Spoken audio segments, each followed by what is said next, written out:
अस्सलाम वालेकुम। तो लास्ट लेक्चर में हम लोगों ने डिस्कस किया स्ट्रक्चर ऑफ वायरस। आज हम लोग पढ़ने जा रहे हैं क्लासिफिकेशन ऑफ वायरस। सबसे पहली बात देखें, वायरस को क्लासीफाई करने के डिफरेंट बेसिस हैं। There are different basis to classify the viruses. ठीक है, अब हमारे पास जैसे क्लासिफिकेशन वायरस की जाती है, वो सबसे पहला बेस है होस्ट के बेस पर। दूसरे नंबर पर जो बेस है वो है इसकी मार्फोलॉजी के बेस पर। तीसरे नंबर पर जो बेस है वो है जीनोम के बेस पर, कि भाई वायरस किस होस्ट पर अटैक करता है, उसके मुताबिक वायरस की स्ट्रक्चर क्या है, उसके मुताबिक वायरस के अंदर जीनोम कैसा होता है, उसके मुताबिक हम लोग वायरस को क्लासीफाई करते हैं। सबसे पहली बात, होस्ट के बेस पर क्लासीफाई करें तो हमें पता है वायरस एक ऐसा वायरस जो बैक्टीरिया पर अटैक करता है उसे हम लोग कहते हैं बैक्टीरियोफेज, मतलब विच अटैक अपॉन बैक्टीरिया। ऐसे वायरसेस को देखा गया है कि ये वायरस डीएनए वायरस होते हैं और इनका हेड जो होता है वो पॉलीहेड्रल होता है, जबकि इसी के साथ साथ एक टेल भी होती है। ये हम लोग बैक्टीरियोफेज की स्ट्रक्चर के अंदर मज़ीद से डिस्कस करेंगे तो आपको ज़्यादा क्लियर होगा। उसी के साथ साथ देखें प्लांट वायरस। प्लांट वायरस ऐसे वायरस होते हैं जो प्लांट्स पर अटैक करते हैं। तकरीबन 2000 से ज़्यादा प्लांट वायरसेस अब तक नॉन हैं और तकरीबन ये देखा गया है कि इनके अंदर जो जीनोम होता है वो आरएनए जीनोम होता है। साथ ही साथ शेप की बात करें तो रॉड शेप्ड कैप्सिड होता है इनका, किसके अंदर स्फेरिकल भी होता है। उसके बाद एनिमल वायरसेस हैं। तो एनिमल वायरसेस वो वायरसेस हैं जो एनिमल सेल्स पर अटैक करते हैं। अब हमारे पास डिफरेंट एग्जांपल्स हैं जो फेडरल के अंदर लिखे हुए हैं।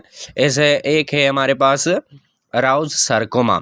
राउज सार्कोमा एक ऐसा वायरस है जो एनिमल्स के अंदर क्या काज करता है, कैंसर काज करता है। ठीक है, याद रखना, Rouse sarcoma is a virus which causes the cancer in the animals. अब दूसरा है पेपो वायरस जो वार्ड्स काज करता है, पॉक्सी वायरस जो स्मॉल पॉक्स काज करता है, और इसी तरीके से पिकॉर्न वायरस जो कि पोलियो और हेपेटाइटिस ए काज करता है, पैरामाइक्सो वायरस जो मीजल्स एंड मम्प्स काज करता है। याद रखना, अगर आप लोग याद रख गए तो इंशाल्लाह आपके एमसीक्यूज इससे रिलेटेड एक दो जो भी आएंगे वो इजीली क्लियर हो जाएंगे। इससे बाहर कोई भी एमसीक्यूज नहीं आने वाला। उसके बाद देखें स्ट्रक्चर ऑफ वायरस के बेस पर भी हम लोग वायरस को क्लासीफाई करते हैं।